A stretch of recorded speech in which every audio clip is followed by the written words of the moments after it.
everybody, and welcome to this episode of K9s Talking Scents.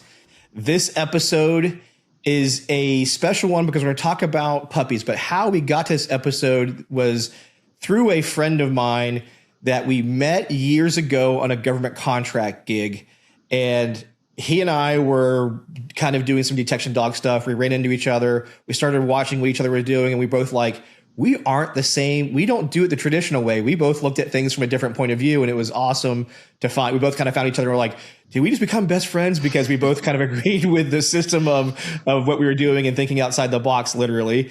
And from that point, this guest has been a military working dog handler in the Air Force, been a trainer for the military in the Air Force, contract instructor, and then found his way back into the military working dog program, but as a civilian. Jason Dill. Jason, thank you for coming on the podcast. Thanks for having me.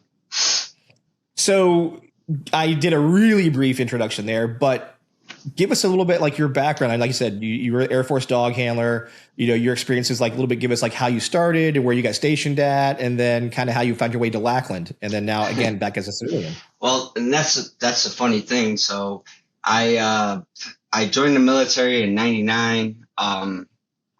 I think it was 2002. I was stationed in Turkey.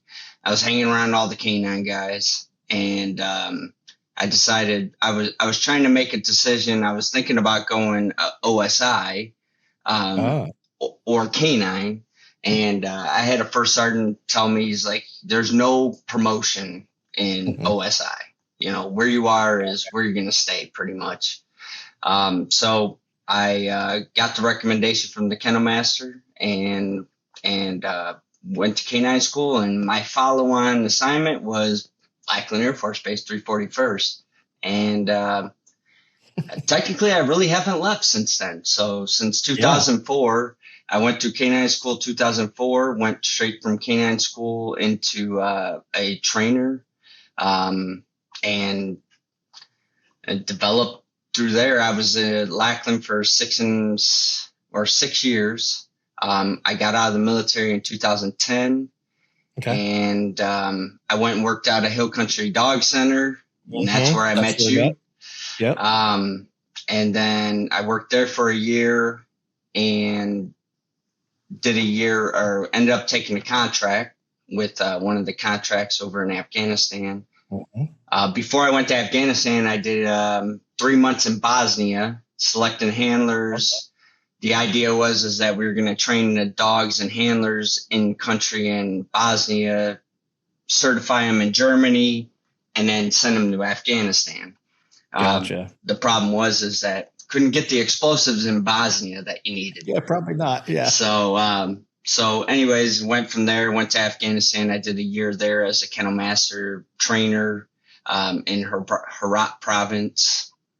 After my year was up there, I got there was a job opening in the breeding program as a trainer. Doc Hilliard was in charge at that point, and he hired me on, and then became the assistant manager training supervisor a year after that, and been there since. So it'll be 14 years in May. So I was going to say, yeah, it's been a minute because you and I saw each other in, I believe it was 2009, 2010. Yeah. And then, 2010 to 11, I was at Lackland because I worked for AMK9. And I believe you were with Ronco or something weird, somebody like that. There were so many of them back then. You're exactly right. It started off as this was the whole unique dynamic of it. I was brought there by AMK9 initially, and I have to back up a step. Ronco wanted to hire me for a different contract. That contract got protested and they couldn't hire me. So then I was kind of just freelancing for a little while. AMK9 brought me on because I was just being a training.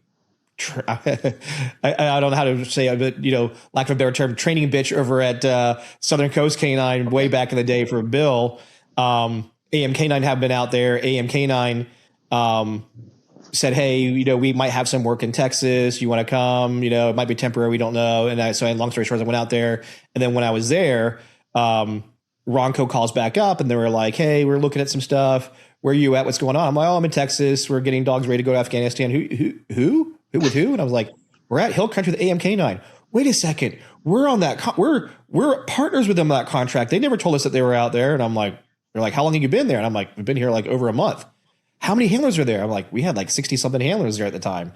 They were like, we'll call you back. And then the next day they called me back and they're like, the vice president's coming out of Ronco along with, the guy, Mark Marcellet. He was the head of the training director. They showed up. And then like the next day they were like, okay, you now work for us. So then I ended up putting the Ronco hat on. But the funniest part was that made it even more awkward is when AMK9 brought me out there, they didn't pay me. Mike Clemens did from Hill Country. So I was technically working kind of for him. So then I get brought on by Ronco, but now I get moved up as far as like my position there. Then I became like equal to Mike Morante and those guys that were kind of running that side. So I went from just being one of the training guys that has no say to all of a sudden now I'm working for Ronco. Ronco's like, you need to question this thing. We need to find out who belongs to us. Go start picking handlers that you think are best for us. It was just a shit show. It was a disaster. Like, I mean, like I still can't believe how many teams we pushed through there.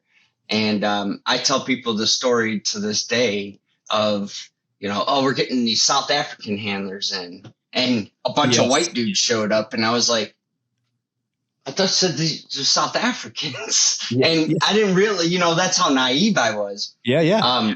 They were great guys, great handlers. Matter of fact, I had two South African handlers, and then we had the Bosnian guys, and we had, it was like the UN out there for a while because they had to even send people to Mexico or something to get them out of the United States because they were there for too long, and they had to get visas to come back. Yeah, and then we had before because I ended up having a private conversation with Mike, and I said, look, I just, with the money wise, it wasn't like Mike, it is what it is. Yeah. And I was like, I think I'm going to end up taking a contract.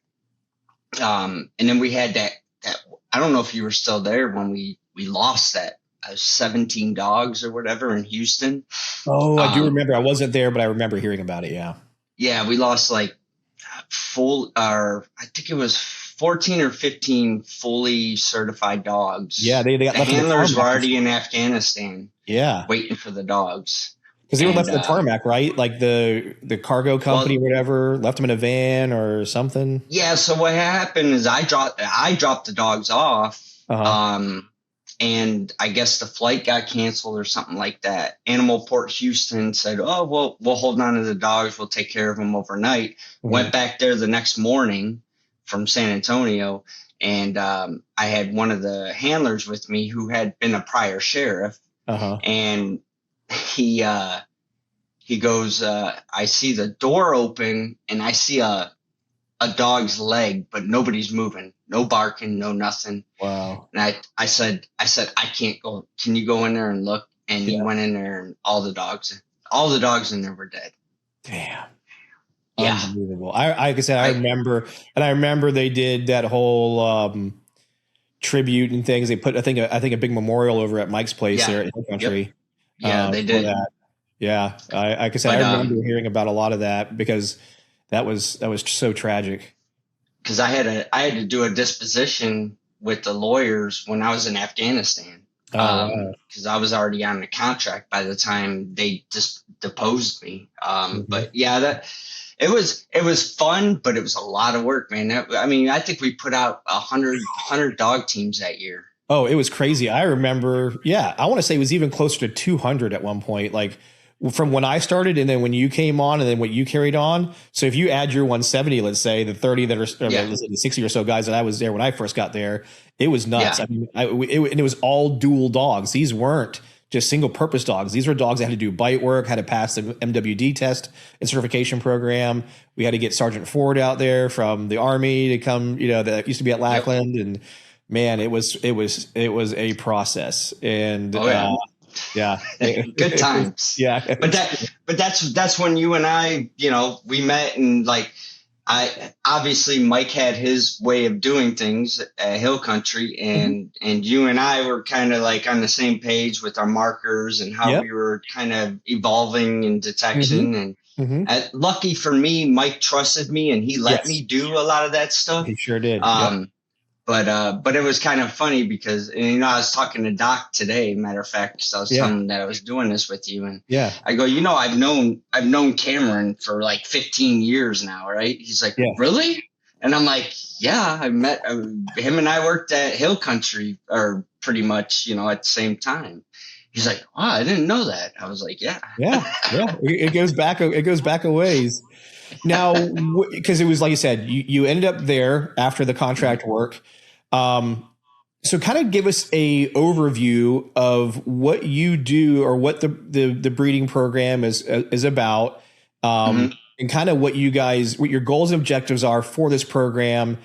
And, like I said, I know it goes from the breeding, but those who don't know, talk us through the breeding part, the training part, and then when you guys hand dogs off to the actual MWD side, then they go kind of finish off and assign dogs to handlers or to bases or whatever. So obviously we keep all of our females at Lackland. So they're either in the kennels, being taken care of by the whelping staff, or they're in foster homes. So like the female I have here, she was a breeder, and I kept her all throughout her breeding career. So she's 7.5 now, I think. So they're either one of those two things. Most of the males, we don't keep males at Lackland because they tend being kenneled and stuff like that. They tend to start protesting. Let's just put it that way. Yeah. So most of them, we just collect them, we freeze the semen, and then we do what's called a TCI. So once the female is determined pregnant, they'll go into our whelping kennel, and we have we're not very big at this point, but we have a whelping staff of about 3 people. They go in there, they start getting cared for in there. And then about a week before their due date, our whelping staff goes on to like a 24-hour shift. And once the puppies are whelped, they stay there till about 6 weeks. So when they're about 6 weeks old, they'll go out to a foster volunteer. So all of our fosters are volunteers. They have to be within a 2-hour radius of Lackland Air Force Base, obviously for vet care, emergencies, and stuff like that. They're given everything. So toys, kennels, food. Obviously the vet care is all done at Lackland. And while they're in foster care from about 6 weeks old till 7 months old. We have to get hands on the puppy at least once a month to see how they're developing, work on their environmental stuff, their drive for the reward object, for searching, and then obviously the bite work, because our goal is to create a dual purpose dog. And that means, most of our puppies nowadays are explosive detection dogs, because we in the pre-training team put all of our puppies on at least one odor. When I first started there, we only did Kong hides. So imagine doing 5.5 months of Kong hides. Woo. Yeah, that's a lot of reinforcement history for something that we don't want them to find later on. Reinforcement history. And then me as a trainer back then, I was getting bored, because obviously there's only so much you can do. You don't want to teach a dog to sit on it, and that the alert, or however we want to call it. So at 7 months, they come back from our fosters. They get put in the kennels. And then my pre-training team starts pulling them and getting them acclimated. So for about 2 weeks, we let them get acclimated to their new environment. Obviously, they're coming out of somebody's home and getting put into a kennel. So that's a shock in itself. And I always tell people our kennels either make or break puppies. Sure. So after 2 weeks, we'll do a 7-month puppy test, 7.5-month puppy test. And that's usually where our highest attrition rate is, meaning that's where we determine those puppies are either going to be working dogs or they're going to be pets. And at that point, that's when we start teaching them how to hunt furniture. We do a lot of open areas, hunt work. We expose them to all these different environmental stimuli and stuff like that. And then obviously develop their bite work. Because while they're in foster care, all we teach them to do is bite rags. Yeah. They don't ever, most of them, unless they're being raised by me or a trainer or something, they don't see the bite sleeves and stuff like that. So we got to teach them how to do that. And gunfire. And then at about 12 months old, they'll go through the same procurement or consignment test that a dog that we would procure or, go out and buy. So they have to pass the same exact test. Once that's done, they go into the system or the military working dog course. And then they get their advanced training, get qualified and get shipped out to the field. And that's the down and dirty of our program. I guess within the last 6 years, we've had the ability to move some of these puppies that we feel are too much dog for the conventional force. We've been able to move these dogs into like SF, Green Berets, SEALs, stuff like that. So, matter of fact, we just sent a puppy today to a law enforcement because the puppy was just hurting him. He was only 8 months old, hurting himself in the kennels already. So we knew it was going to be a good fit for our program because that's how our puppies live. But law enforcement, they live at home with the handler. So so it always, it always sucks for me. I enjoy it because these puppies are going to go out and work. But, for me, because it's a good dog, it's a working dog. I know it's going to be a working dog. But because of the system that we're in, it's got to go somewhere else. So when there's a puppy raiser, is their main jobs basically to just get the puppies environmental, do simple, again, I'm sure you guys give them like homework, like they do this, play with these things, go to these locations where like the typical thing, like probably Lowe's, Home Depot, et cetera, et cetera. Exactly. Obviously they get free passes to come to the base and do stuff with you guys at least once a month. Absolutely. And outside of them being, are they mostly your volunteers? Do they mostly have dog backgrounds, or is it, there are people who just wanted to be foster parents and they found their way into this? And how did that go?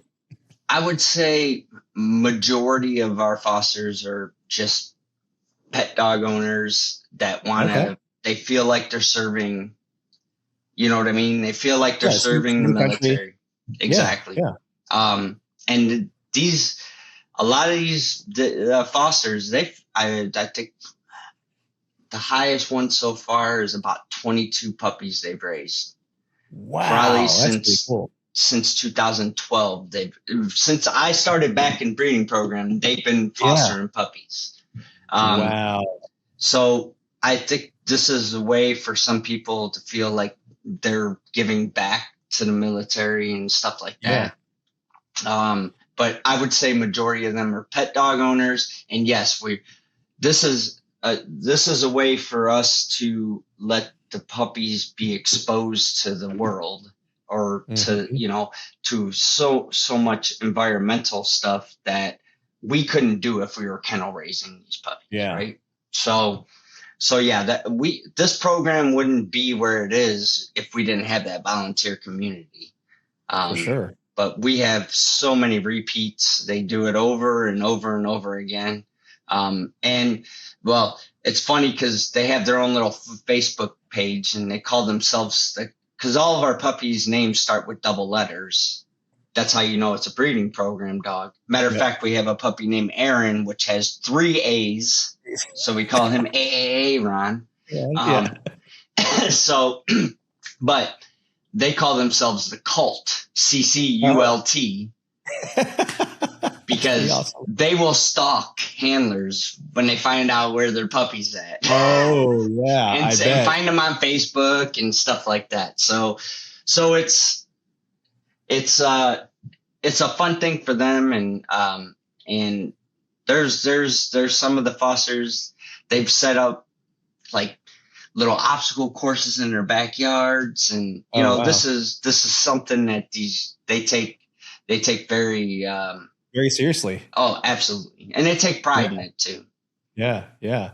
So, Now, obviously taking it back a level, mhm. we have to start with genetics. So Yep. how did you guys go about the genetics and picking which ones, because we brought up Doc Hilliard, and Mhm.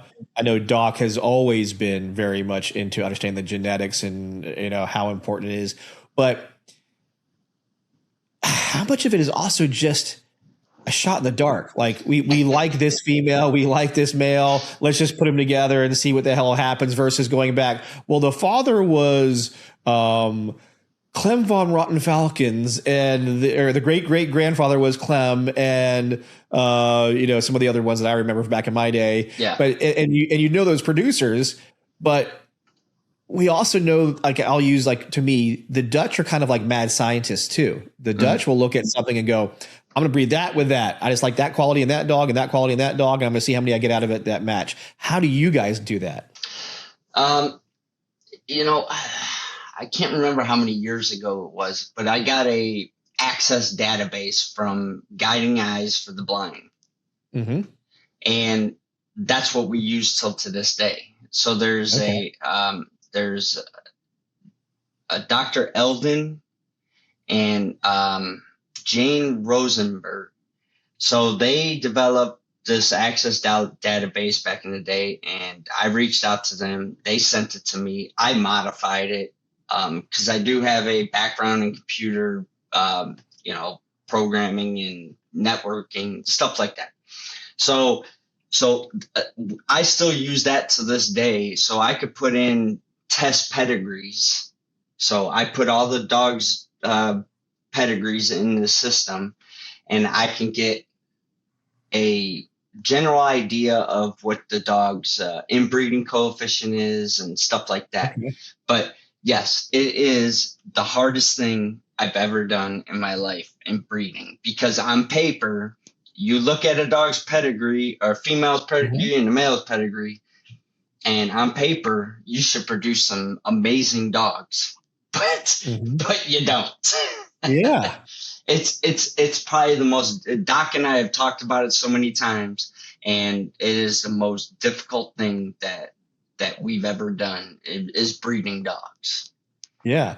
But, and like me, you talked about right before this aired, there's the breeding and puppy programs for single purpose Mm-hmm. versus breeding and raising puppies for dual purpose. Yeah. And the minute the dual purpose part comes into play, the difficulty level of success, to me, doubles or triples depending on like what the job's going to be.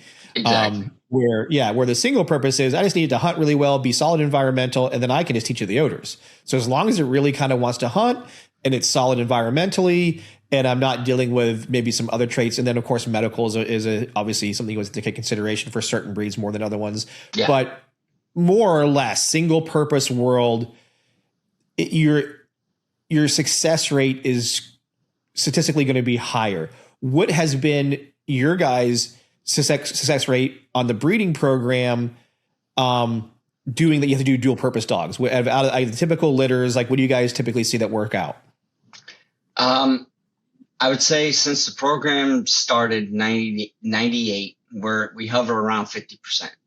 So Okay. if I got a litter of 10 puppies, I could say 5 of those. Now I take that back. I don't know if I've ever broken down the statistics of dual versus single, because especially now that the Air Force, the Navy, a lot of the branches are taking a lot more single purpose dogs now. Okay. So that has changed a little bit then. So like back in the, I would say 2013 to 2016, those dogs we would push over to like TSA.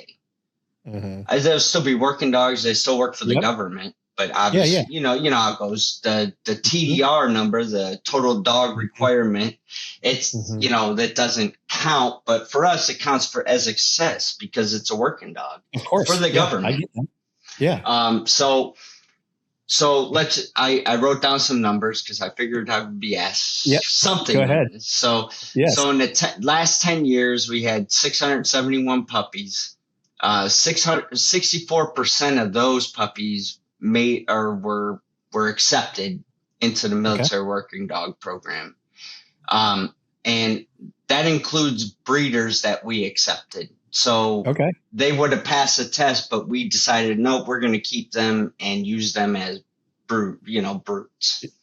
Yeah. And then 333 became MWDs and 414 were working dogs, meaning they either went TSA, law enforcement, SOCOM, or MWD.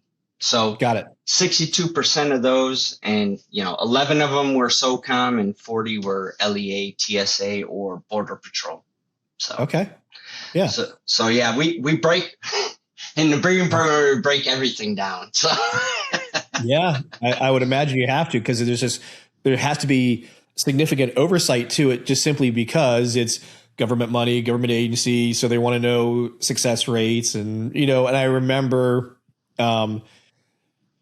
I can't even say, but a number of years ago, there was the whole thing where the Senate was like, we don't want to go to Europe to buy dogs hardly anymore. What can we do to, I think they called it, I think there's a couple different versions that exist now, but I know Patriot to Puppy was a version that's out there, not so much affected to you guys, but they did bring up military working dog program quite a bit as to why do we have to keep going to Europe to go get these dogs? And you guys were like, we do have our breeding program, but the numbers that need to be sustained for, DOD wide, we can't produce that. So that's why we still go overseas and do buy trips and things like that. How accurate is, and what's that like in that sense too? So it's funny you should bring that up, because the last 3 or 4 years. So technically the breeding program is still considered a pilot program. Oh, wow. Okay. Since 1998. We're still considered a pilot program. It's a white paper still. Okay, go on. Exactly. Yeah. So you got to think about our staffing in the breeding program is 10 whole people. So you got Doc, who's the manager. You got me, who's the assistant manager / training supervisor. I have 3 trainers. I have 2 foster consultants who deal with fosters, and then we have only three whelping techs that worked on a whelping. So on one of our best years, I think we produced 90 puppies. Wow. And I think out of those 90, 60 became became working dogs. Mm-hmm. So yes, there's a big push right now for us to become what they call a program of record, potentially even becoming a government breeding program. Meaning, because if you think about it, we're competing.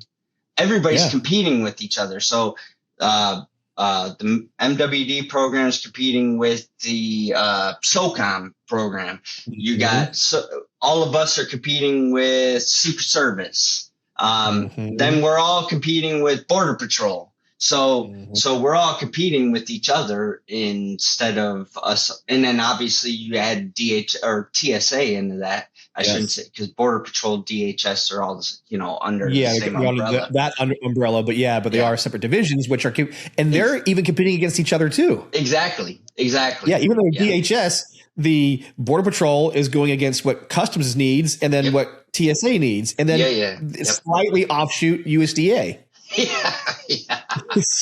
Well, that's the thing. That's what it kind of killed me, because like when we first started moving dogs into SOCOM is DOD, but we weren't getting credit for those. Yep. Meaning as successful working dogs. And I'm talking, we got the groups that we were transferring, the Rangers we've transferred, and SWA we transferred. So, which that was the highlight of my my time here is that we were, I have puppies that are working in, SW. So, Yeah. No, so, go ahead. so yeah, it's funny because they weren't considering those, but I'm like, they're DOD assets. Why? Because they're not in the regular pipeline. So, Yeah. Well, it so was yeah, like us with the SEAL team stuff was we didn't have to go through Lackland to get our dogs, and no, neither did the Rangers, neither did nobody, Delta. nobody does. Yeah. Yeah, we all went out and then we competed against each other to go get dogs, mostly from Von Lick would be the biggest one. Yeah. Adlerhurst back in the day as well. Obviously I think they still do that too. And though even when I was there were the conversations about SOCOM. And for those who don't know, Special Operations Command oversees technically the Rangers, Delta, Navy SEALs. They all fall under SOCOM. Yep. So SOCOM being the parent part of Special Operations, they were starting to have their own conversations about let's do our own program. Yeah. Yep. And then the battle became, well, we already kind of have one with the Military Working Dog program. Why don't we just, collaborate with them? And it more or less died on the vine and the big picture scope, but they did start doing what we talked about, which they would go to see you guys or you guys would reach out to them. Relationships were established. And like you said, you guys would contact them and say, hey, we have a dog that's probably going to work well for you guys. Come take a look at it. It all started with A-Rod, honestly. When he was working for the 10th group. Over in Colorado. Yep. Okay. Yep. And so he came with 3 of his guys, his handlers, and they spent 3 weeks with us, like trainer type deal. Yep. And then they took 2 of our puppies that weren't going to work for us, that were way too much dog for the general force. And then it's kind of cascaded from there. We got dogs with 5th group, we got dogs with 7th group, 75th, Ranger Battalion. We got, at the other people that we won't mention. And I'm like, that's kind of like, because I get more feedback from them about our puppies than I do the regular force. unless they're having issues with the dog, you know what I mean? So yeah, you're actually right. When you usually hear something, it's when there's a problem. You don't get to hear when it's good, but you're right. I know a lot of the SF community, because it's smaller. Yep. It's easier to get some feedback. And it's kind of part of that culture too, is lots of, hot wash feedback, what's working, what's not working. So you'll get the attaboys, like this dog really worked well. We, put it on a mission and it was super successful. And it's really cool. And I kind of agree. And it's tough because how everybody is. Everybody wants to be, we want to make decisions. I mean, for the example, Border Patrol and Customs had been unified for a number of years after 9/11, and now they're kind of back to being somewhat separate again. Mm-hmm. And I couldn't believe that, honestly. Yeah, I was like, so we're back to square one again after 20 years.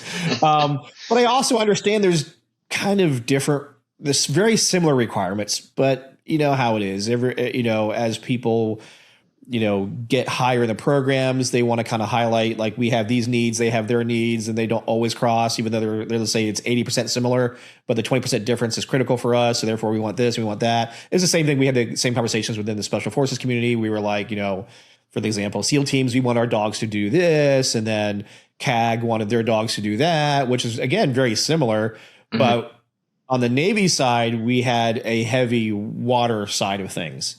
So we had to have dogs that could go through surf passage and ride on boats. And not that the other groups couldn't have to do that, just not at the level or the expected requirement the Navy SEAL program expects it to happen. Yeah. And then again, pulling it back even further, SOCOM says, this is kind of how my demise with the teams was. SOCOM came in and said, we are going to direct that all MPCs be trained this way. Oh. And that was a rub, right? So, but temporarily in my program, we had an Army veterinarian that was our OIC, even though he wasn't a special operations guy, but he was the only one of rank for a little while. So they put him there. Well, he was Army guy. SOCOM was big for him. So he was wanting to direct a lot of things. And the pushback again, I'm a contractor there, but Yeah. my Navy SEAL chief was like, basically like, screw that. We're not like, that's not our mission set. And there was debates back and forth. And for as long as we got away with it, we would push back and do things the way we wanted to do it. But at the end, we lost, because he got moved on. My contract wasn't renewed. Later on, another guy went on his own way. So it kind of disintegrated. And then literally, I think like a year or two later, it went back to the way we had it when I was there. So it was just, it's always tough to get big government agencies to work together. And I laugh because it's even hard to get neighboring law enforcement agencies to work together. We were just talking about that with the guys that came and picked that puppy up this morning. They're out of Nevada. And and they're like, we talked to the other guy, maybe it was the county, but he's like, yeah, they don't want to work with us, blah, blah, blah. And I was like, it's funny. I was like, it's no different than here. We're in the same squadron. I got breeding program and I got military working dog course. And there's some people that want, to train together. And then there's other people that are just like, no, I know what I'm doing. I know best. Yeah. Okay. Yeah. I've been trying for almost 14 years, Cameron. And you were here not that long ago. So you kind of saw it. I got to see it. Yeah. So you guys get the puppies at, let's say you said it's 7 months old, they come to you guys? To the training team. Yeah. Yeah.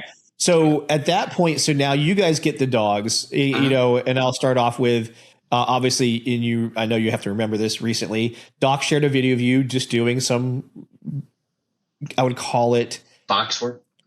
Yeah. You're doing the box work and you were focusing on some things. So do you guys start the detection basically right away? And as you do, what is your guys' process as you start detection with these young dogs? I won't call them adults because they're in that juvenile stage, but what do you guys do at that stage? It depends on the dog, right?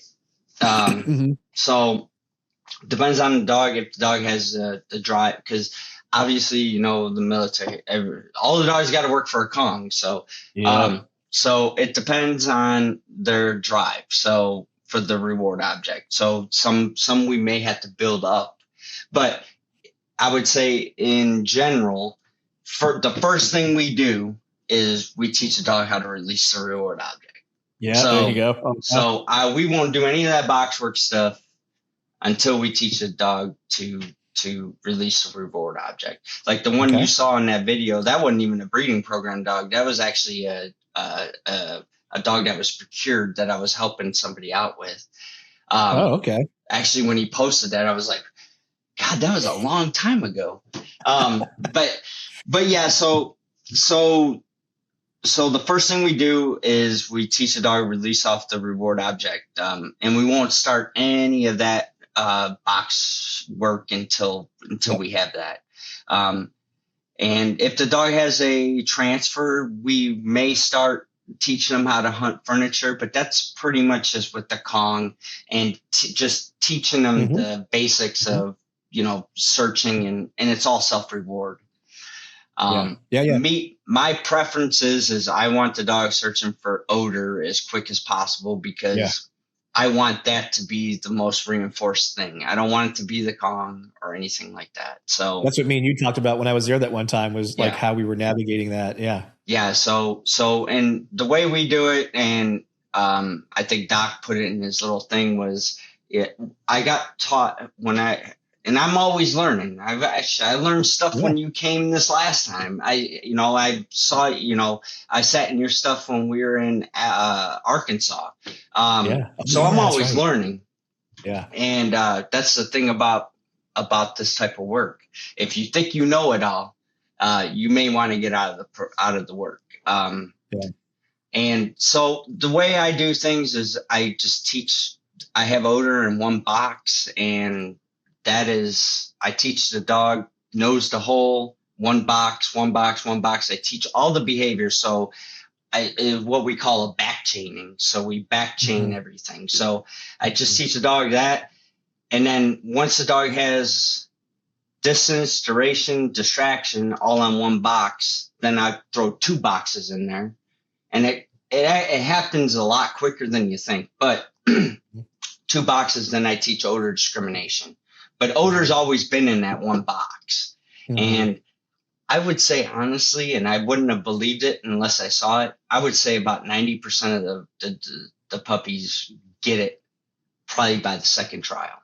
Like, wait, they'll go to the box that doesn't have odor in it, and they're like, this isn't right. And as soon as they go to the next box, I mark it and reward it. You bring up, that's actually a perfect point. You and I talked about it a little bit, but me and Michael got deeper in the weeds with it, and some light conversation with Doc. But so the part that we saw, this was Michael's point first.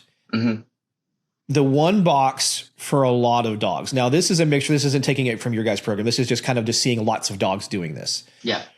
His concern and his thing that I also felt and went through many times, and I know you probably have too, is for X percentage of dogs. Let's just say X. I don't know. It can be very depending where you're at. Yeah. X percent of dogs, it can become very context oriented too, right? Absolutely. They go to the box and they go and sit there. Absolutely. So Michael brought out the perspective and a little bit of a challenge of saying, let's take 2 boxes and they choose the one.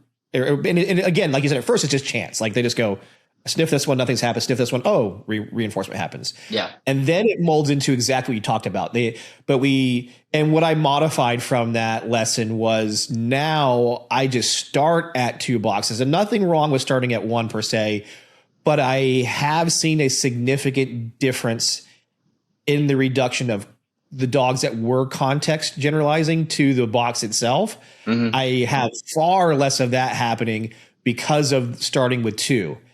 And the other part, what you just said a little while ago, is because me and you obviously think a lot alike in these things. It really honed in that I was really making it about odor first, clearly, right then and there. Like you get confirmation the minute you go to 2 boxes because all you had is the one at first. And you obviously, like you said, there is success at that. And I used it for 20 plus years. So I don't debate it. But when Michael proposed it, it really kind of made me bring it into like, that is kind of a way from the start to know as a trainer, I am making it about odor more so than the risk of also making it about to that dog. It's about a box. And I think, tell me your point of view, what you experienced in that. No, I agree. I agree with you, but you understand. I don't know. The audience may not understand, but the DOD, the response is, the thing, right? So yes, correct.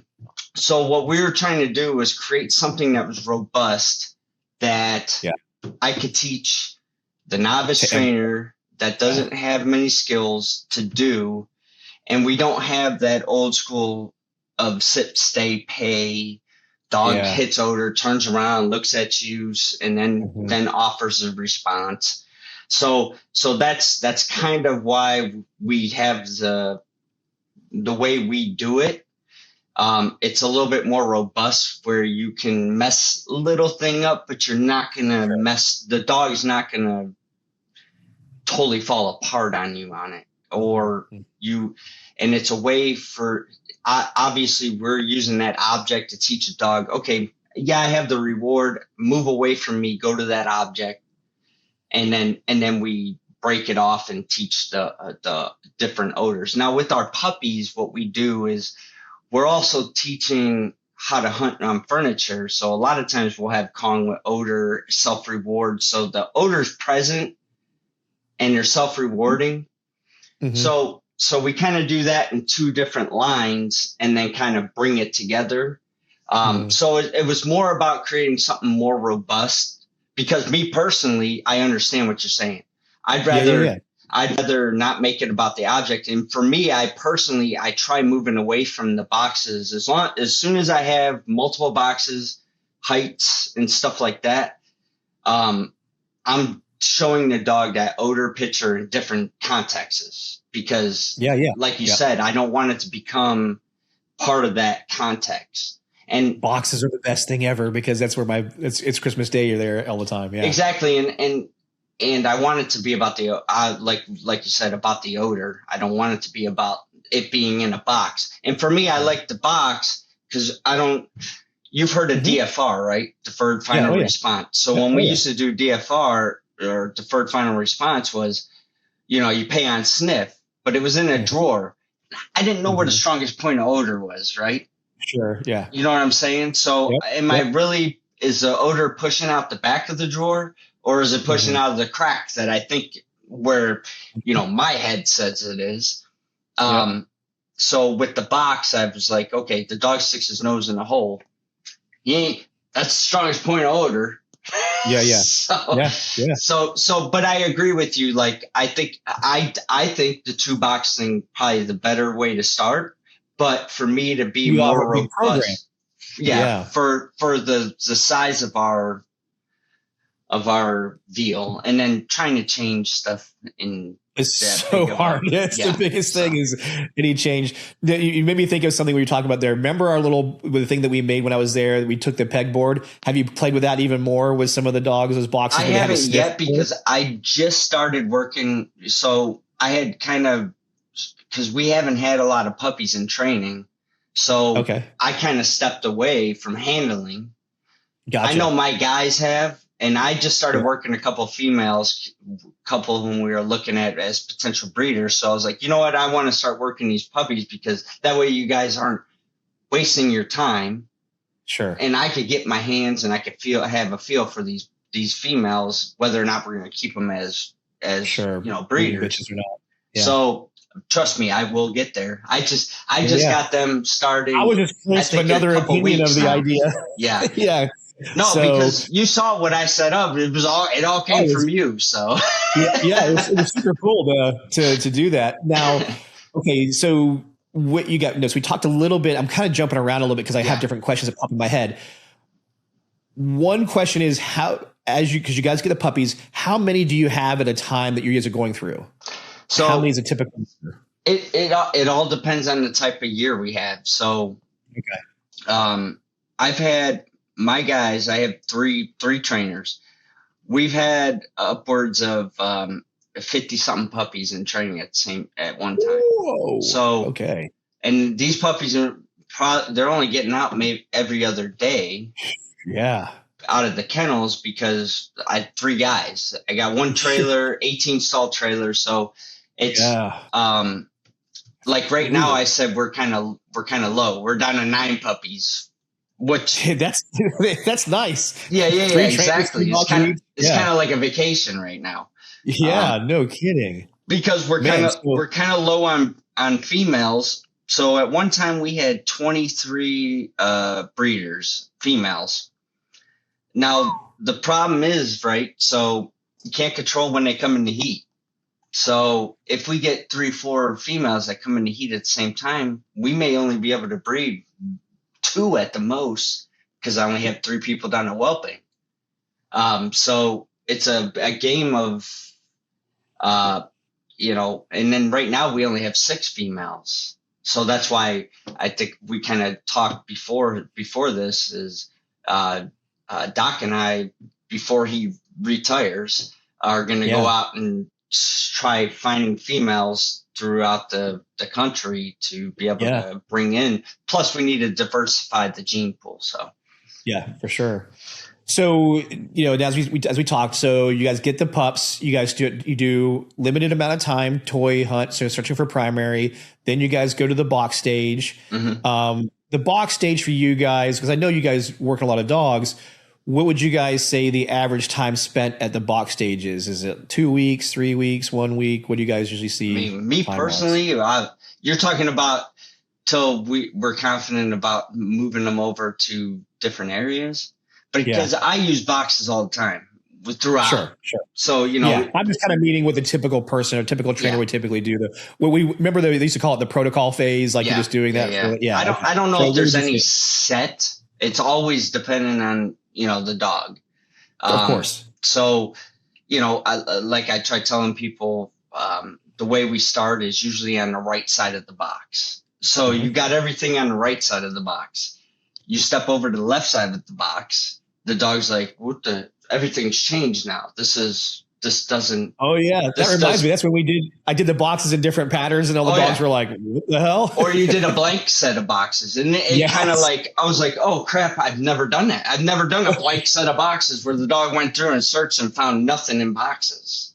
Yeah. So, and it blew the dog's mind.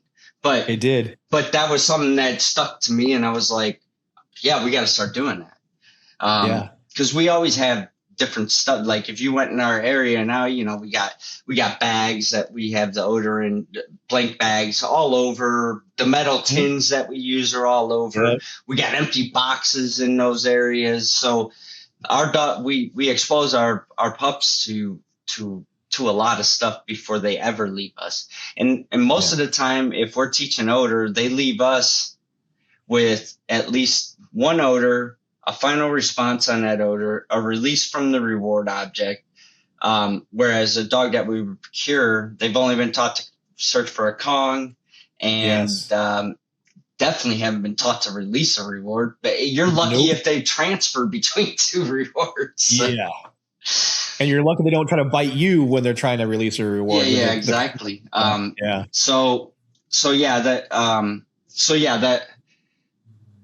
Though our pups, we try to show them odor in many different contexts, and it's all about the odor. So so then that clarified something there, because you said so you guys just get them onto one odor before you kick them over to the typical MWD training section. Yeah, but I've been kind of I think we had this discussion when you were down here last time. I've been kind of saying. Because I've seen some puppies that if you spend 5 months on one odor and then you try throwing in another odor, they're like no, that ain't right. I only find this one odor. So I've been kind of moving towards, quicker moving into 2 or 3 odors before they leave us, because I saw that. I was like, oh, I didn't that. Yeah, 5 months of searching for one odor, and then you're like, oh no, and then they run across other novel odors, and they ignore it. So now you throw out a novel odor, and they're like, don't trust it. Yeah, exactly. So yeah, I ran into that problem myself, and so we've kind of been shifting to at least 2 odors. So the dog knows there's other options that they may need to find. So you bring up a great point that I don't know if you got to see it. Maybe you have the research that came out on the intermixed method, and that. Oh, you're meaning within the same session, you're using multiple odors that you want to teach the dog. Yeah. So even when you start, let's say, for example, you're starting on, let's call it the bomb dog world. Start off with, let's say, smokeless powder. Mm-hmm. Day 1, you do smokeless powder, but day 2, you do black powder. Mm-hmm. And then maybe on day 2, but probably day 3, you'll do smokeless and black. Mm-hmm. So you start showing them the ability to generalize. In the research, the highlight of what they shared was what you just said a second ago. When there is such history to one, they become very rigid to change. Yeah. And so then I had to look at it this way too, is I like a lot of what it is. There's no perfect thing, right? We can all agree there's risks, there's pros and cons to a lot of different things. Absolutely. This did really kind of help. We've been using it now for about a year. It's really helped dogs be much better at generalizing. But the little nuance that I twisted to it was I also, let's just say I'm using the smokeless powder. I start with smokeless powder. Day 2, I'm definitely going to use a different smokeless powder, different manufacturer. Okay. Because I already ran into that issue as a bomb dog handler, is that I train on my kid. My kit gets issued to us. It is, these brands, these manufacturers, and they're not the same. No. So and there's always some little nuance that manufacturer does or makes it different, et cetera. So, but not knowing our dogs, if a dog has a really high memory mixed in with repetitions, they become really rigid and less flexible. So to kind of head off some of the things that we deal with as trainers, headed off the issue before I have it, is the lesson I learned by going through and talking to those who did the intermix method and talking to Dr. Nathan Hall about it and some of the others, and kind of said, okay, I like because there's the people probably, oh, it's a laboratory setting, blah, blah, blah. And I get that. But I can say for sure, in my experience, when Natalie and I kind of switched over and started doing that, introducing a second odor sooner or a variation of the primary odor sooner, definitely has more positive outcomes than negatives.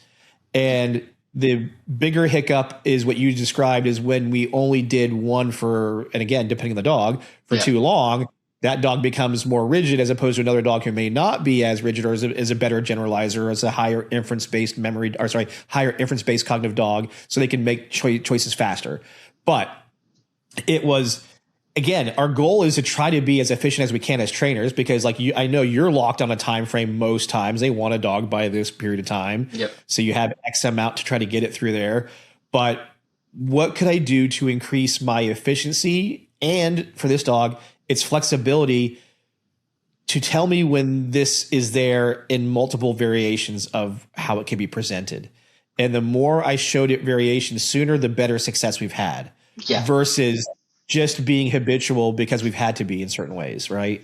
Yeah, and that, like I said, and I think because we started these, what they were called innovation trailers, so we were able to select 4 trainers from the military working dog course. They come over, they pick up a trailer of puppies, and then I oversaw the first couple trailers, and with great success, meaning all the puppies made it through, and they made it through in almost half the amount of time as a traditional trailer.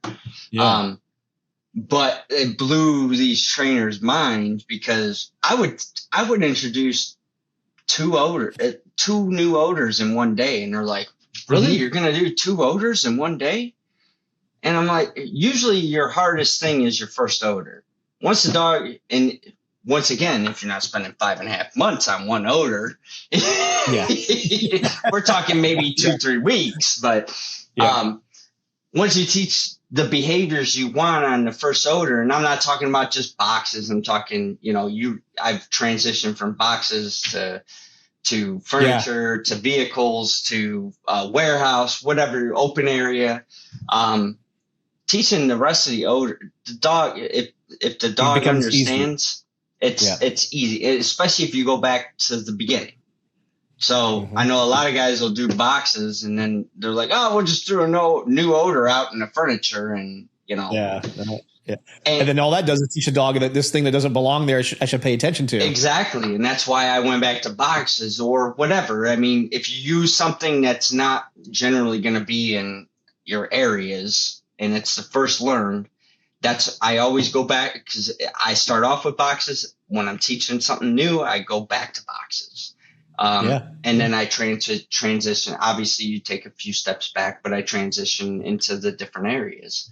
And even then, I tell people, even with boxes, what I'll do is I'll put out a bunch of blank boxes, and I'll take, let's say, a Ray Allen can, and put odor in it and put it behind the box. You know how difficult that is for a dog? Because they smell the odor, and they want to lay down on the box, but then they realize, oh, it's not there. So now I'm pushing that dog. So I tell people, you could go back to the boxes and you could create new games. And it's just, even if it's just you and your dog and you don't have anybody else to help you, you just set up the boxes and set up something different for the dog, where the dog has to work and problem solve. And you don't have to never, or just because the dog's advanced, it doesn't mean you don't need to go back to the basics sometimes. So correct. And I think, for those watching and listening, we're highlighting, especially with young dogs, the more you teach flexibility, you'll have better outcomes. And this doesn't necessarily even have to apply to young dogs. It's just anytime you start a dog in detection, you have to be so thoughtful. And you said it a second ago, context, not just of odor, but of what they're searching. Searching the furniture, searching cars, and the sooner you start showing them those pictures, the better they are. Because if we end up spending 3 or 4 weeks on boxes and we haven't shown them anything else, for some dogs, it's going to be a little bit of a transition time to have them understand that they're supposed to be searching this other stuff. And I can't remember if you were there when I was there doing the seminar with you guys. I remember talking to one of the trainers, but I can't remember if you were standing there. But you know how we both, like, the dogs go to the warehouse building with all the rooms that are set up. Yeah. You know, the pre-set up rooms. And the dogs would like fly in and out because the dogs knew this space really well. Yeah. And I remember having the conversation going, just change the furniture in the room. Don't have to change the room. Just move the furniture in different spots. And I know we played with it, and the dogs came in the room like, whoa, what was different? Like, this is, what the hell did happen? Or just sitting in the room. You had like a bunch of people sit in the room. For, yes. For 30, 40 minutes. Yeah. So, or just, we had talked about, bring clothes from your house and just throw them in, yes. Yeah. Because it's so easy, especially for what you guys do, which is training every single day and mass producing, that certain things just kind of become norm, and we forget that a simple change could really affect an outcome. Oh yeah. And in this case, it was just the dog, like you said, the dogs were actually no problem on odor, but they got so used to the environment that their searching became more hectic or lazy, depending on the dog. And by simply just changing the environment a little bit, to put them right back into searching really good again, because they're like, wait, this is different. And then they would actually do. And I find that with our puppies, and I've heard you say it on your other podcasts and stuff like that. Dogs are always trying to find a way to get to the reward the easiest way possible. And I see it with our puppies where they'll go into a room hoping to run into odor. And once they run into odor, they work it really well. But in between that, they're just kind of running around hoping they run into it, and then they work to it and give whatever alert that we taught them to do. But it's what would be, go ahead. No, that's dog training, man. It's just trial and error sometimes with us. So what would you say is one of the hardest things to do about, and I'll keep it in detection because there's a lot, you could go down a whole different avenue on the bite work side of things. Yeah. But what would you say is probably one of the most difficult things that you have to always be aware of? And we might have already talked about it, but when raising a young dog to be a detection dog, what's one of the biggest things that you're paying attention to, that you're trying to get your trainers to make sure this happens or this doesn't happen, kind of thing? Well, I mean, I'm always me personally, and then I tell my trainer, I'm looking at the dog's persistence, so how persistent they are. And then we're very diligent about, whoever's moving, if we're doing aid placement or something like that, we're touching everything. Everything, right? So the dog's not, especially me, I smoke. So, I add a specific smell to me. Sure. So if I'm the one that's out planning all the time, it's going to be very, prevalent where I planted. When Jason put the odor out. Yeah, exactly. So I get a little bit of Marlboro with that one. So, that, the guy, we're more about letting the dog figure it out on their own, than constantly helping them. But sometimes we tend to make our puppies a little too independent. So we found that out in the past where we've made them too independent. And, when they go over to the course, a lot of those guys are still old school where they want to make that V pattern. And then the dogs get their butt kicked for not following presentation. Not doing the thing. So it's always, we're always playing a balancing act. When do I step in and start showing the dog, hey, my presentation means something or is productive for you?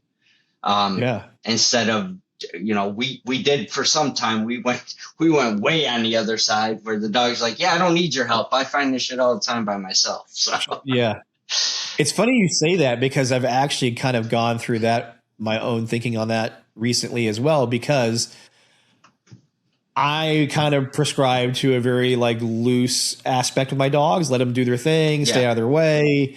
And I've learned, again, because now I'm doing a lot more work with spaniels who are just genetically wired to be all over the place, that I had to start getting more collaboration with them earlier on, show them that I do need you to sniff where I want you to at times. Not all the time, but I couldn't be as loosey-goosey as I used to have it, where I was like, I'll just stay out of your way. You do your thing. Yeah. Because we all know the reality. I don't care what detection discipline you do. It is a unified effort between dog and handler. We have to solve this together. And if I'm too loose, I mean, you just highlighted exactly what the pendulum of the detection dog world has been for the past 20 years. Let's just say in the early 2000s, the inverted V was still the very common way to go. You had to present low, high, low, high, low, high. And then there was a lot of handler involvement, handlers saying, stay, reach for your toy, all this really heavy obedience stuff. So then we got away, and then the false alert issues were attributed to a lot of this, and court cases kind of came through, and sometimes they would be highlighted here and there. So then the knee-jerk reaction was like, got past the dog world. Don't do anything. Just stay out of their way. Let them do their thing. And then I had handlers in the mid-2000s and even, still a little bit now where they don't get involved at all because their mentality is like, well, I don't want to affect this outcome. I don't want to be told that I made that happen. Yeah. And I'm like, okay, but we can't go the complete opposite direction and do nothing and just stand in a doorway and think the dog's going to search it effectively. There has to be, and it's just starting to happen more frequently now, at least in my experience going around seeing agencies where I'm starting to see a better blend of a mix, but it's just kind of getting going. But man, it's just funny how we are as an industry. And I think it's a lot of industries where there's the one thing we don't like. So then we do the complete opposite. And then the pendulum gets too far that way, and then we have to come back. So that was kind of, which brings me up to another point to kind of as we wrap this up. Mm-hmm.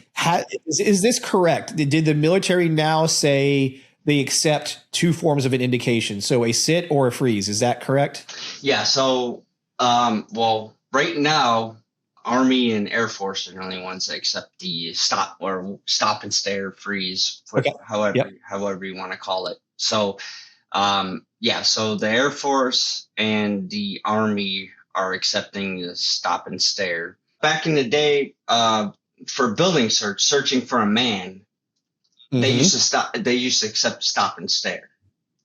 Okay. So they were using that as the reason why they wouldn't accept it for detection search, okay.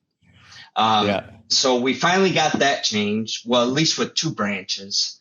So, and I think I would probably bet, and this is within the last couple of years. I'm not saying this has been going on for a long time. I would probably bet that we'll make a lot more dogs that way, because once you start pushing obedience on odor, especially with the way some trainers are, if you know what I mean.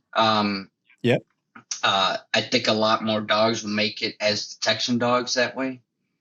Yes. Yes. It's not as prevalent in MWD courses. I think it should be. I think most of the stop and stare dogs that have been qualified and shipped out to the field came through the innovation trailers. Gotcha. You know what I'm saying? That were kind of I had oversight over. And we had a couple of what they call beta trailers, which were procured dogs that we were testing the training techniques that we use on breeding program dogs, because that was always a thing too. Well, yeah, you could use that with the breeding program dog, but this dog, is a different type. I'm like, I was doing this back in the mid 2000s in MWDC. It's funny. In the government or the military, everything goes around full circle. Because I'll never forget when I came back in 2012, 13, the breeding program, and I was watching some of the training, and I was like, you guys look like me back in 2004. What is going on right now? I was like, we've taken like 10 steps backwards. Yeah. So because someone's got to come in and make some change, and they all have to go by it or whatever. Yeah. But it's it's so easy to explain to, and I stole this directly from Doc, the Pavlovian interference. Yeah. A lot of the times the reason why the dog won't go into a sit is because of the anticipation of reward. The muscles are locked up. They can't go to a sit. That's why that's why I like the yes marker or the clicker. Yeah. Because it loosens the dog up so much. Yeah. And Doc and I have had our our back and forth about that, because I'm sure. I've released my dog from odor probably 9 out of 10 times. Sure. Yep. And I don't have, I have dogs that have beautiful focus, a fluid response, because, you know, like I told Doc, I said, you know, when you're peeing over the head, that Kong doesn't bounce twice the same time. And that dog just rigid because he's like, which way is it going to come this time? Coming. And I know we had these conversations back in 2010 and 11. But yeah, it's Doc and I went back and forth for the last, well, even before I came back in the breeding program, because he was course chief when I was in the military working dog course too. So I've worked for Doc for years. I know. And he's been there, since 2001, I think? No, 98 when the breeding program started. 98. Okay, yeah. Well, he was a contractor, and then he became a civil service in, I think, 05. Okay. If I'm not mistaken. But yeah, so I've seen so many different, I've evolved as a trainer, especially in detection. I mean, well, even patrol obedience and stuff like that. I've evolved a ton, because before I learned about markers, man, I still don't know how the heck I taught a dog a down and a sit and did it consistently. I don't understand how it happened. I don't know how they made it through. It just, like, you got to be able to evolve as a trainer. And I still evolve. Like I said, I still learn stuff from you, Josh Aragio and his wife came out and they did some stuff, and I go out and watch because they'll explain stuff that, that's way better way to explain something to somebody than, the way I try explaining it, so the way you explain something sounds makes more sense to me than the way I have been trying to portray it. So even that little thing, I may not pick up a new training technique from you, but the way to explain it, I picked it up from you, so. Yeah, no, it's the same. And like you said, you're ending this on the perfect note, is whether you're a handler or a trainer, always be willing to evolve. Yeah. Always be willing to have an open mind and listen to it. Put the ego to the side, which we say all the time, but it's a much harder thing to do than and then just say. You're absolutely right. and kind of embrace that messy stage when you kind of switch from what you were doing to what you're trying to do, and don't panic and leave the new idea because it didn't work the first few times or the first 10 times or whatever it was. Yeah. Because more than likely when you made a switch, the reason why it's not working is because you haven't fully mastered how to do it yet. Exactly. So, and you're not comfortable with how to problem solve this new thing because you don't have the experience in it. And that's where I love saying you have to fuck around to find out. You have to just put yourself into that stage of like, I'm going to try this, try that, try this, and not give up on it quickly, and see if I can get myself, can I challenge myself as a trainer? Let's go through it and get it out of there. Well, and the other thing is a lot of it has to do obviously with the military working dog courses is they got this time frame and they always have that in their head, and and the thing about it I try telling them is it's in the beginning it doesn't seem like it's going fast, and I always tell them slow is fast. In the beginning it's slow, you're going like this, and then it just because of the way you set that foundation it just skyrockets.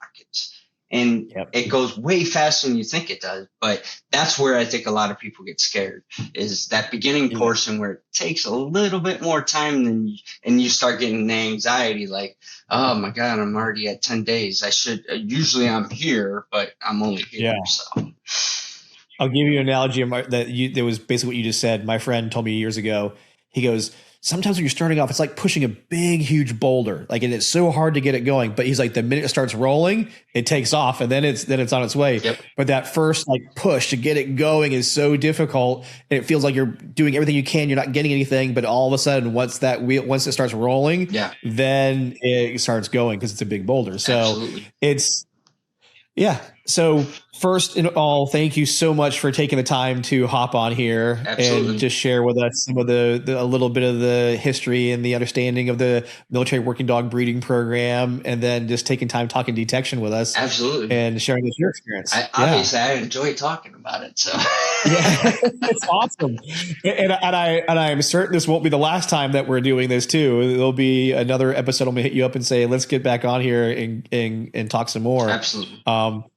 But thank you. And, if you're good with it, we'll share info if you want to share how to get a hold of you. If people are interested, Sure. We'll put it, I'll get it from you and we'll put it in the show notes. Okay. If you don't see the show notes, he said no. So just, but no, thank you. And, I think a lot of us, especially that have been military dog handlers, and I know the hundreds and a few thousand are out there. You've had a fingerprint on their time as dog handlers. What you've done over the past nearly 20 years now. Yeah.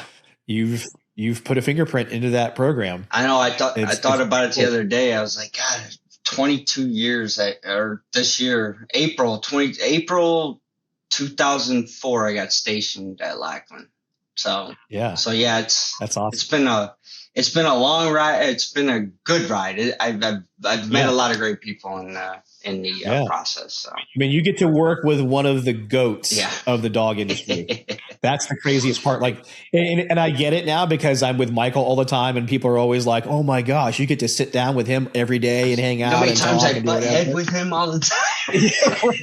Oh, and because I do know Doc, and I know you, I absolutely, because it's fun just watching Doc have conversations with people because he sees things in such a way that sometimes you're like, when you're taken back, you're like, huh? Yeah. And then because he's like Rain Man when it comes to the dog stuff, but then the way he explains it is also, you have to be paying attention. Yeah. Because he can get so deep into it. And then sometimes you can just hit him with one little thing and then he's like, oh, yeah, never thought about that one. And then he'll completely switch and then he's always do. But then the other ones, he will which is good as a trainer, he'll challenge you as to why. Like, okay, I see that, but what about this? And don't you see that there's this? And kind of like you're bringing up, the rewarding at source versus, marker. And it is an important argument to have, or a debate to have, because I've gone back and forth through it. Like, with some dogs, the anticipation of the mark make some dogs start pulling off a little bit. But like you said, if you're consistent about how you're doing it, you can forgo some of those problems. But it is a good conversation to have. Like, look at it from all angles. There is validity to doing it at source, and there is validity to do a mark, and there's validity to do both. And how you mix it depends on the dog in front of you. So that's a fun conversation, because in most minds, it's either one or the other, and it doesn't have to be that way. I think one way I got through to him, and it wasn't even that long ago, man. It was I was telling him about open area. So like if I'm doing an open area and I'm 15 feet away from the dog, and I haven't built that duration yet with the dog, but I have that marker, I can mark that dog. I can reward him, and then I can walk up 5 feet, mark the dog, reward him. I could walk up 10 more feet and mark, and then I could get all the way up to him and reward him over his head. I said, but I have that ability, instead of me trying to walk up to reward the dog, or try tossing it from 15 feet away and hoping it makes its mark and stuff like that. So, and he was like, wow, I never even thought of it that way. And I'm like, that's kind of where my head is. So yeah. Well, and it shares the brilliance of an amazing trainer who also didn't have the experience of the operational side. Yeah, I didn't. Right? That's one thing I don't have, and I want everybody to understand.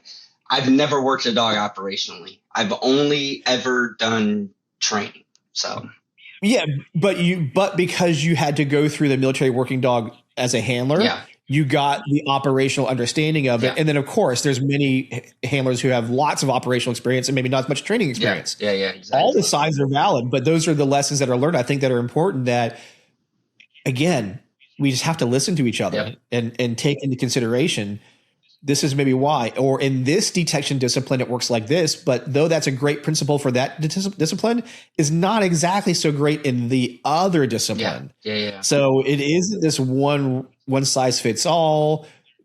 conservation dogs do things completely different because of what they do and how they do it. Search and Drug rescue, dogs and bomb dogs, all that. Yeah, it can be similar but different. So as long as everybody can kind of understand, listen to it, take it in, and apply it where it works. It's a golden rule that we talk about all the time and many other things. It's just I see it all the time when I used to post like questions in Facebook. The answers people would give were very much from their lens, and I get that. Yeah. But I'd have to like share with, okay, I get that. That's right from your point of view, but what about it from this point of view? And they're like, oh, well, I don't know that because I don't do that job. Okay, cool. So it just shows that it's not just that way. There's a lot of ways we can do this, and it's super cool to see others that share that kind of way of thinking, because it's going to make the generations behind us, hopefully take things way further than we did. Exactly. We had a lot of, the people who taught us only knew so much because they didn't have the internet. They didn't have doctors doing research. They didn't have all this way to connect and learn. They just did what worked for them. And they were right about it. Yeah. There was nothing wrong about it, but the evolution picked up faster in our generation and the generation behind us, evolution. And then now the AI aspects of helping them is going to be like, I just saw your post that you posted about that, Oh yeah, the future. Yeah. 10, 20, 30 I years. actually asked AI what the future was going to look like. Yeah. And it was pretty cool for it to say basically that, obviously robot dogs aren't going to take over dogs, no. but it did say that additional technology sensors will make us better. The part that I really resonated with me was the handlers won't be considered what we are now, which is like general labor for the way that you used it. Yeah. But because of the new things that are going to be at our availability to read the dogs better, mm-hmm. we'll kind of make you become more of a specialist, like even more than we are now, but we're not really treated as specialists because it's considered like I said, general labor. But as things get better and technology is mixed with dogs, you will have to raise your game and be really good about why you say this happened. Exactly. You're the interpreter of the dog, but why? What was it that you knew? Because there's now these other things in play that are validating what you say. Cameras all over the dang place. So yeah. So it's going to be really crazy. It's going to be an interesting ride. Yeah, but thank you again for hopping on here and taking the time to share this with us. All right, everybody. This concludes the next episode of K9s Talking Scents, where it's okay to be nosy. All right. There.